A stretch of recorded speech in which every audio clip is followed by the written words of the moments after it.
A young girl was found inside of a pipe at a Houston hotel pool. Some more context to it. I want y'all to understand what's going on. Take a look. We're learning new details about the death of a little girl whose body was found inside a pipe at a hotel pool in Houston. 8-year-old Aaliyah Jaco died last Saturday after she was sucked into an unsecured part of a DoubleTree hotel pool. Michelle Choi has more. Just a day after Aaliyah Jaco's family filed a wrongful death lawsuit, their attorney Richard Nava, alongside Texas EquiSearch's Tim Miller, provided the latest details in the tragic case. We are seeking justice for Aaliyah because this could have been avoidable. Aaliyah's family is suing the company that owns and operates DoubleTree by Hilton Houston Brook Hollow off Highway 290. They also plan on filing a temporary restraining order to get access to the facility. This hotel ran an establishment with many violations. According to the lawsuit, the family had rented a room at the hotel to enjoy a day of swimming last Saturday when Aaliyah went missing. It alleges hotel management then denied the family's request to look at security video as they frantically searched for the 8-year-old, who we learn may have been trying to rescue her 5-year-old sister moments before. Who might have been also drowning by being pulled into this pipe. A pipe the lawsuit claims malfunctioned, sucking water in instead of pushing out. Aaliyah's younger sister was pulled out by a family member. Houston police and Texas EquiSearch say security footage later showed Aaliyah go underwater in the Lazy River pool and never resurface. Miller, who was on scene, says the team drained the pool, then used cameras on 20-foot poles to inspect the pipes and found Aaliyah's body wedged inside. It was almost unbelievable. The details of what happened next is difficult to hear, but Nava says is important to the case. Her poor little body was contorted when she was sucked into this hole and pipe 20 feet back. They had to break up concrete in order to extract her. Aaliyah's mother has since posted on social media photos of her daughter and this heartbreaking message. "Thank you, my love, for the 8 years you gave me by your side." That's crazy, man. Look, man, keep an eye on y'all children. I'm not going to blame it on the parents. I know some people isn't in the chat is saying the parents had some responsibility for this. Nah, not this time, man. Not this time. Not this time. Not in my opinion. They booked a little trip, a little staycation in order for the kids to be able to swim in the pool and be able to have, a little bit of a getaway.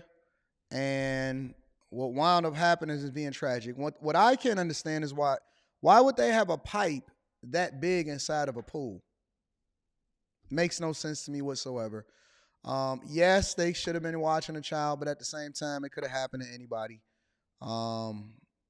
It's just tragic. It's tragic. In situations like this, I don't think that we should be playing the blame game. I think that we have to more or less focus on how you can prevent it from happening again.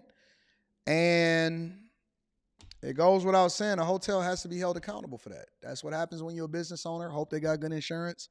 Hope they got good lawyers, because you know that lawsuit is coming. So, yeah, man, rest in peace to her. Rest in peace to the young girl. To know that the little girl body was contorted, that just sounds like torture. And drowning at the same time. Oh, that junk make my body shiver. It makes my body shiver. So, yeah, man, I don't like reporting the news sometimes, but I got to let y'all know what's going on. So that's what's happening in Houston. And there's a housekeeper that's been arrested for allegedly stealing expensive items from clients. Got some thoughts on this. Wanted to share this with you guys. And on to a crime alert tonight. A woman hiding from our cameras as she walked out of jail accused of stealing from homes that she was hired to clean. And tonight we're hearing from one homeowner who says he caught her in the act. Local 10's Cody Weddle is live in West Miami-Dade with the details. Cody. And Calvin and Nicole, after our reports aired about this woman, another man came forward to say Kaplan had... Let me say this about a lawsuit. And one of the reasons why I have the end of the show being the end of the show the way that I'm going to set it up today is because money solves almost all problems. But some things, there's just some things that money cannot replace. And, to lose a child is no amount of money that you could ever give me that would ever replace that. I know some people, place money over everything because the love of money is the root of all evil. And don't get me wrong, we are chasers over here. Actually, we bad catchers. But chasers just sound a little bit, it rings a little differently. But some things money just can't replace, bro. When I asked y'all a question yesterday just to see what y'all would say about Sam Bankman getting that 25 years, but for billions of dollars, I know there's some people, regardless of how they answer the side of the chat, would take that. But I'm not replacing the time that I have on this earth with no money. I don't care if it's billions, millions, or whatever. Now, you're not taking my life for 25 years. I'd rather have more time with you on this earth than to ever let your life be removed from me in order to get a couple $1 million or some millions of dollars. Man, that money ain't going to fix that. It ain't no amount of money that's going to fix the pain and the hurt that they probably experiencing right now and grieving over that little girl. So money don't fix it all. I mean, the lawsuit got to go through the lawsuit, and I just look at that as a formality. That's just what has to happen because somebody got to pay for and be accountable for what happened. But ain't no amount of money that could fix that. Also stolen not from him, but from his children. They say you stole watches and whatnot. 37-year-old Rebecca Kaplan bonding out of jail Tuesday evening, covering her face once she realized who we were.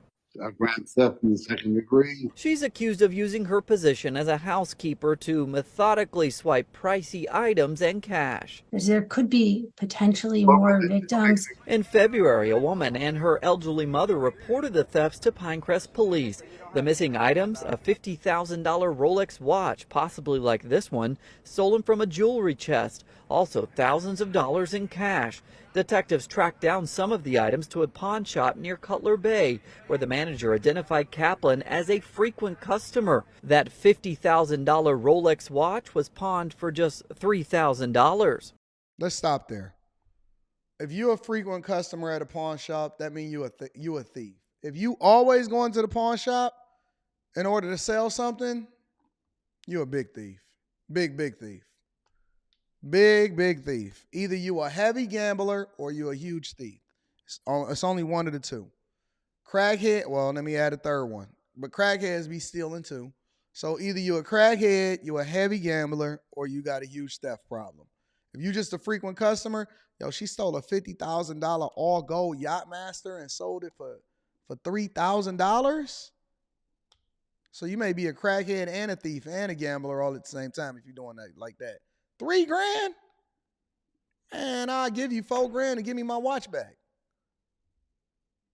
Stealing from kids, is just where I draw the line. Another Pinecrest resident, Tom Mays, says he caught Kaplan stealing from his children's belongings, sharing this photo of some of these stolen items. He says when he confronted her, she returned some of the cash and items, but had pawned much of it. This woman has been a maid at our house for almost a year, and she methodically has been coming into our house unbeknownst to us, stealing various items. So do you know the allegations? Kaplan now facing a felony charge of grand theft.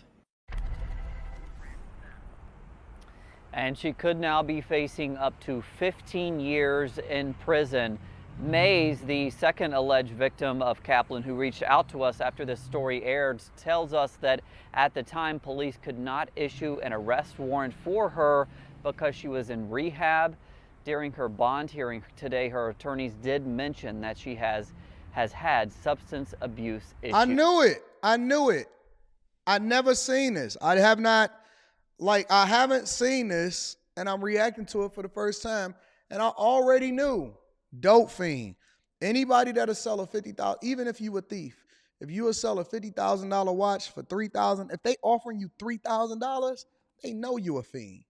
They know you a fiend. Listen, you a fiend, you a thief, probably a gambler, all encompassing. Your whole life is trash. They need to just sit her down in jail. And what do you mean you can't issue an arrest warrant because you in rehab? Man, if you don't get that chick in cuffs and get her up out of there, watch everybody. Watch everybody around you. Everything and everybody, watch them around you. I got people that clean my space. I trust them enough to be able to watch them when they at my space. You can't come in my lot. Like I know a lot of people that let people come and clean their houses and stuff like that. When they're not there, Not mine. You can't come and clean my crib when I'm not there. Rita be there, somebody be there, and these little homely white girls come in and they be cleaning and stuff like that. And I'll just be watching them. Even when they don't think I'm watching them, I'm watching them. And I got cameras. So I don't trust nobody. I don't trust nothing and nobody. I trust people to do exactly what they're going to do. Real talk. So be careful who y'all let inside y'all spaces, man. Be very, very careful who y'all got around y'all and who doing their services, because you don't know what kind of habits that they got when they go home and in their private time. And last but not least, Simp Chronicles. We haven't talked about any simps on here lately, have we? Well, here's one from you. And this guy was so much of a trick and so much of a simp that he was a CFO allegedly, apparently. I haven't seen this one yet either. He was a CFO overseeing homelessness and funds over homelessness, the chief financial officer, and he was stealing from the resources that was supposed to go to homeless people in order to spend it on his plastic girlfriend. Got to take a look at this one. A company that converts motels into homeless housing is facing a major lawsuit, and now there are new explosive claims made against a former executive. Inland Empire Bureau Chief Rob McMillan has details behind the lawsuit. Project Homekey, a state effort to turn old hotels and motels into low-income housing for the homeless. Now, with many of those properties in foreclosure, the developer of those projects is suing their former CFO, Cody Holmes, accusing him of embezzling millions of dollars to fund an extravagant lifestyle for he and his ex-girlfriend, Madeline Witt. Doctoring up signatures, creating documents, opening up fictitious accounts. According to the lawsuit filed by attorney Brian Sun, Cody Holmes started out as an intern at Shangri-La Industries in 2014, rising to the role of CFO just 5 years later.